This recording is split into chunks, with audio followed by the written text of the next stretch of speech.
Hey guys, Chandler here. Welcome back to my channel. And today I wanted to share the lessons I learned from my past 8 years working on 2 different careers. Let's dive in. Number 1, working on myself rather than working a job. So I remember back in school I worked my butt off, get high GPA, finally secure a job offer before I even graduated, working at a reputable CPA firm. But when I started working, my mindset was, oh okay, this is a job, so I need to be here for 95 busy season, probably 12 hours a day, 5 days a week or 6 days a week working on the weekends, right? What I wish I could have done is I should have focused more on skill acquisition, right? Whatever job that I was doing, filing tax returns, accounting, I was mastering a skill set rather than a job. Because when you just focus on the job, it just feels as miserable, right? Because you need to ask for approval for a vacation and you got to work overtime a lot. But when you're focusing on it's a skill set I'm mastering, it feels like it's a journey, that there's a goal where you want to be, right? So working on myself rather than working a job. That mindset, if I can turn that around back then, I think my life would have been a lot more different emotionally. So that's number 1. And number 2, being direct rather than being passive aggressive. Back in one of the jobs I did, I was working with a supervisor whose management style is very micromanaging. The people who worked with that person before, they either left the company or they switched to a different department, different team to avoid that person, okay? I don't want to blame that person for being micromanaging, right? Because everyone has different style. They have their reason to shape them in that kind of way, right? But what I should have taken ownership is I did not really address it directly, have a face-to-face conversation directly with that person to address how I feel. Rather, I just suffer internally. I hate it all the time, right? That was not good for my mental health, and that's not good for that person as well, right? Because the person probably feel like, why Chandler is having some sort of resistance, but he's not really speaking about it. So I should have been more direct in life. Because in life, you don't speak up, you suck it up. So we want to speak up, address the issues in a civil way, right? That's the second lesson I learned. Number 3, buying into the mission of the company rather than just a job security and a compensation. So this is a lesson I learned from my previous 2 careers. So for accounting, both firms I worked at, honestly, I just feel like it's just accounting. I just follow the law and the regulations. I don't really feel like there's any mission purpose behind it. So it's just purely a job. So I feel like the fulfillment, the happiness was actually very low. And then my second career in sales, actually the first business owner I worked with, I really bought into mission purpose because I was a student first and then I started working for the business owner. So I've been through a lot. There's a reason I'm here. So when I am working for the business owner as a salesperson, there's a mission aligned with me. So when I'm talking to people, I feel like there's a mission driven, there's conviction behind it. But ever since I left that business owner, I'm working with other business owners, all different type of offers. I don't really feel like there's that mission purpose really relate to me. And I don't really fully buy into the mission purpose. The commission, everything is good. I make some good money. But the fulfillment is very low compared to the first offer I worked with with the first business owner. So wherever you work, you need to buy into the mission purpose because you're representing the brand, you're representing the company. When you feel that way, it feels as if you're part of the movement, you're part of the journey. That's, I would have been more picky. I would be more real. I wouldn't just accept it just because of it's a good compensation and job security. So, and number 4. I would rather work hybrid or in person, no more remote. Past 5 years, I work fully remote, all 5 years. It feels good at the beginning of the 2 to 3 years because you don't have to worry about the dressing, rush hours, traffic, anything, right? But the past 2 years, I really started to feel isolated because every day I'm just working. And after working, from 8 to 5, I need to cook my own dinner, go to the gym, and I come back home, self-reflect for the day, and plan for tomorrow, and I go to sleep at 10:30. That's it. I don't really have time to interact with people, connect with people in person.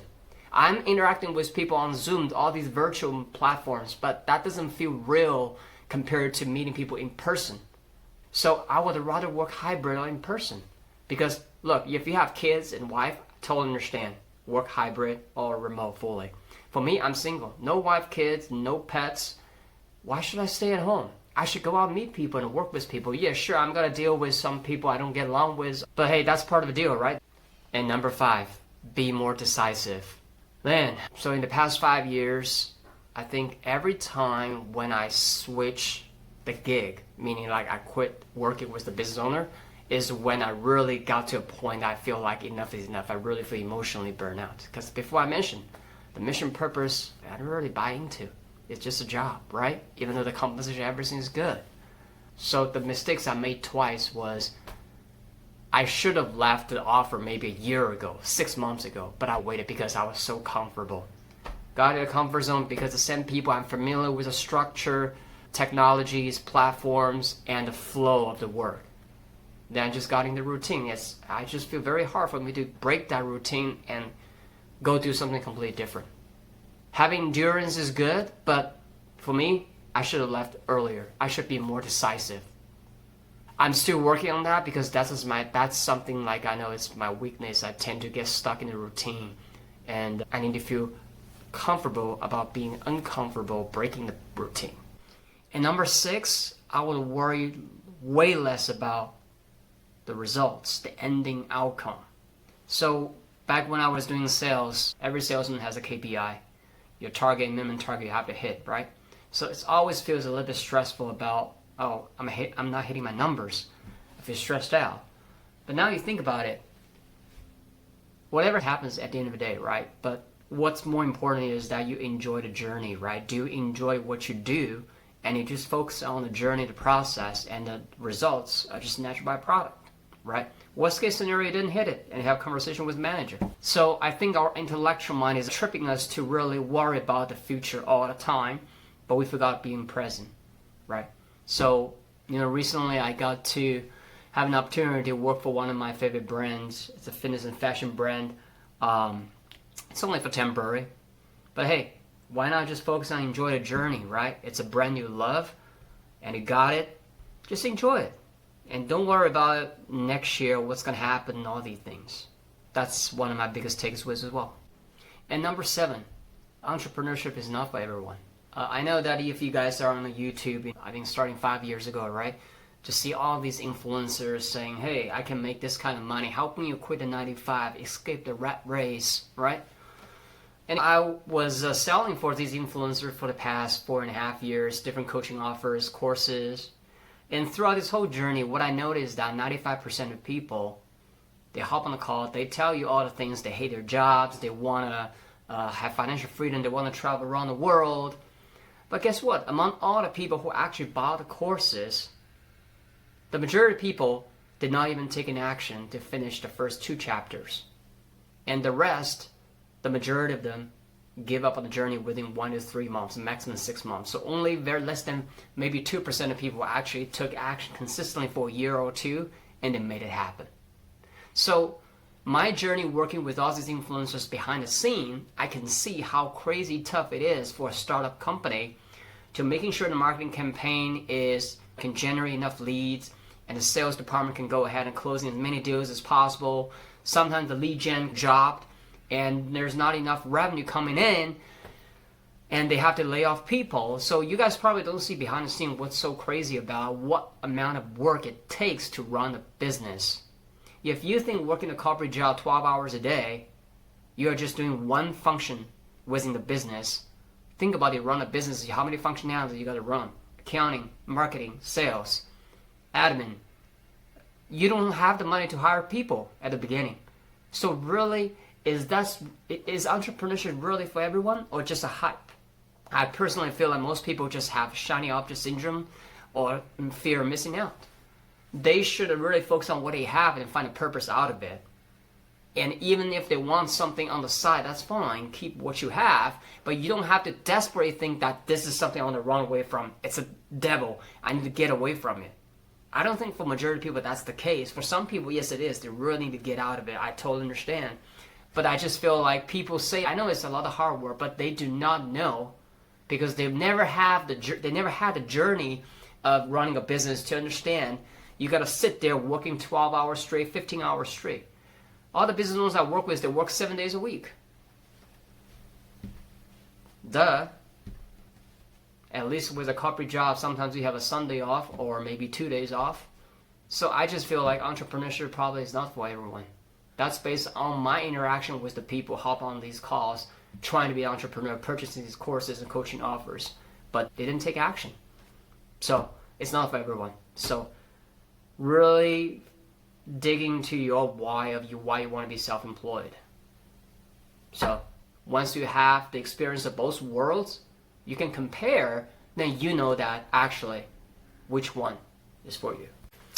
And last but not least, you already need to know where you're going. Allow me to be more specific. Back in the accounting firm, right? I was in a taxation department. Was in tax. There are different specialty groups, right? You want to focus on state, local taxes. You want to focus on federal taxes. Was in federal taxes. You want to focus on C Corp or S Corp, LLC, individual tax returns, right? It really depends on where you're going. If you want to work for high-tech companies, eventually leaving public accounting, you want to focus more on provision, C Corp related tax returns and experiences. If you want to be an entrepreneur helping small business owners, individuals, you should focus on more small corporations like LLC, S Corp, and individual tax returns. So back then when I was working, I didn't have any of these kind of clues. So all I knew is that, yeah, probably 2 years get promoted to senior, another 3-4 years get to promoted manager. But that's not really what you should plan out, what do you want to do, right? Going back to skills acquisition, based on what path you want to go, what skills you want to specialize in. That's very important, right? And same for sales. You want to do in B2C or you want to do B2B. Within B2C, there's different offers, right? What niche you feel like you're passionate about, and where do you see yourself go? So these are the questions. I think back then I was not really clear, and I was just doing a job for the sake of a job. And so that's probably something I would have done completely differently if I could turn time back. So all of these are valuable lessons that I learned from my previous 2 careers, so I thought I want to share with you guys. Hope that's helpful. Let me know any questions, and I appreciate you listening in, and feel free to subscribe, and I'll see you in the next episode. Peace.